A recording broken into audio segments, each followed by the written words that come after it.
नरेश महेस्के जी। मी माझ्या मतदारसंघातील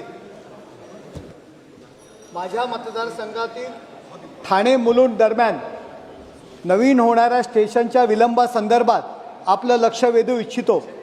प्रधानमंत्रींचं स्वप्न होतं इझी ऑफ लिव्हिंग आणि इझी ऑफ ट्रॅव्हलिंग।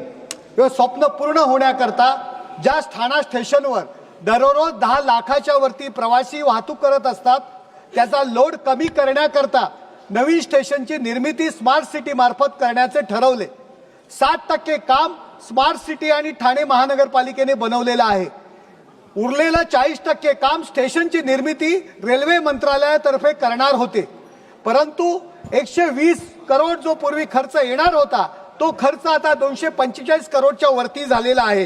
3 जुलै 2024 रोजी झालेल्या बैठकीत रेल्वे मंत्र्यांनी सदरचा खर्च रेल्वे मंत्रालय करेल असं फिक्स केलं आणि तसं जाहीर केलं, परंतु अद्यापही त्या संदर्भात खालती रेल्वे मंत्रालयाने रेल्वे मंत्र्यांच्या मार्फत खाली मेसेज दिलेला नाहीये।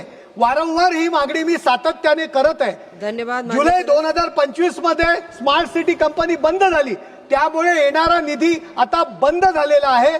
महानगरपालिकेची कॅपॅसिटी नाहीये, कोविड नंतर परिस्थिती वाईट आहे, तरी लवकरात लवकर रेल्वे मंत्रालयाने तो खर्च उचलून ते स्टेशन पूर्ण करावे ही विनंती मी आपणास करत आहे।